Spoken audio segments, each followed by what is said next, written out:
On today's episode, we learn a hard lesson.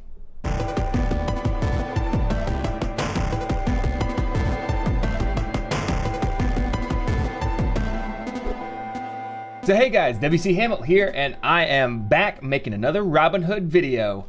It has been quite a while, as you can imagine. I think it says 2 months on my YouTube dashboard since the last upload, which isn't exactly plus or minus, you know. But there's a reason for that, and that's what we're talking about in this video, so why don't we jump right into it. Alright guys, so on the surface of it, looks pretty good. We're doing good for ourselves. We got $2,351 in the account. Alright. We got, you know, a couple stocks over here. Not a whole lot. We'll get into that too. But there's a little bit of a caveat here, because you remember how Robinhood displays things over time, right? It sets your bottom line as what your base input is, as your starting money. So let's go to all and look at this. Oh no, let's go to 1 year. So you'll notice something right away, obviously. And you also remember in the last video it's called I doubled my money, right? So I'd put in $1,000 and I ended up with $2,000, and now we're at $2,300. Well, I added some more money and lost $700 of it. Basically, is the short answer. No clickbait here. We'll get right to the point. I put in another $1,000 after that video because I was thinking, if I'm this good, what could double good be? You know, I'd be at $4,000 by now.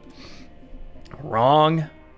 What I didn't count on was trade wars.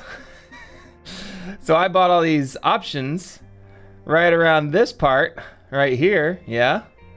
And they immediately all lost money because we went to trade war with China. And I lost $700 roughly. I've been able to get back some of it because I've made smart buys over here.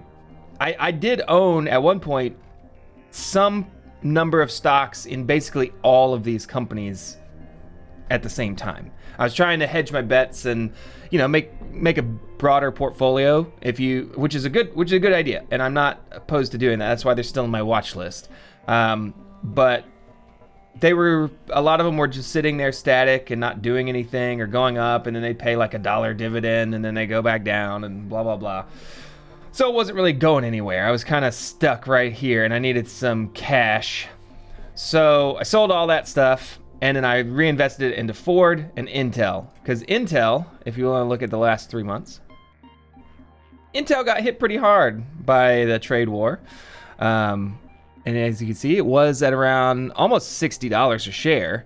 And I think I started buying it when it was down here somewhere, 43. So you see my average cost is 46. That's because I bought like 10, and then when it went up to 47, bought like 10 more and averaged it up kind of thing. But yeah, fairly low. And like if 22 shares, if we went back to $58, y'all can do the math on that, or I might put it on the screen, but that'd be a lot.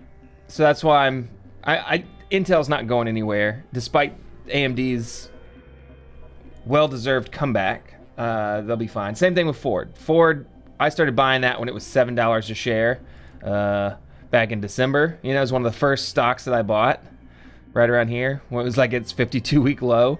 Obviously, it's had some better times since then. So my average cost has gone up to $9.65, but currently we're sitting at $10.41 a share. So we're doing well on that, and I have 94 of them.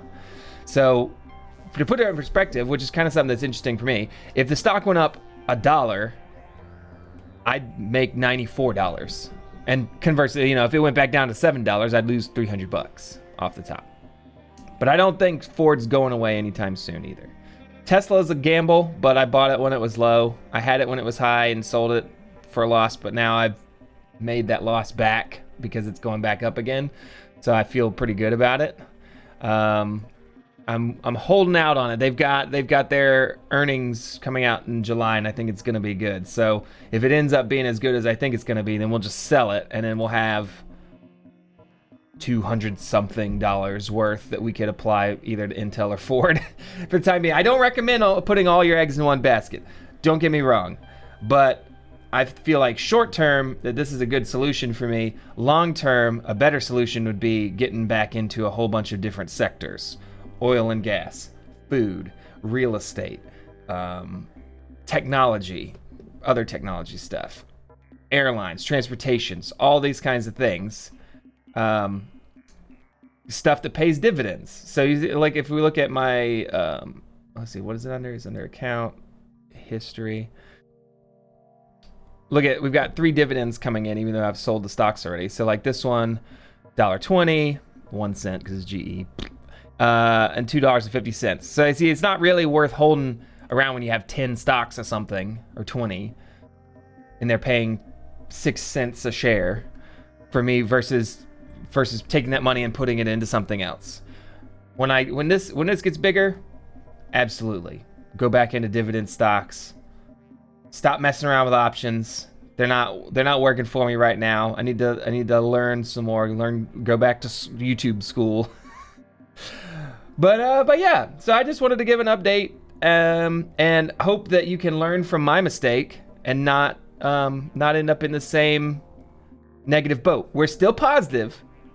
We're still positive $330 because I put 2020 in. But we were positive $1,000. So take that for what it's worth. All right, guys. So I hope that gave you some kind of insight as to where I've been and some of the mistakes that I may have made and what I'm doing to try to rectify it. I know it's a gamble and it may not pay off in the end, but that's part of the learning curve. Luckily,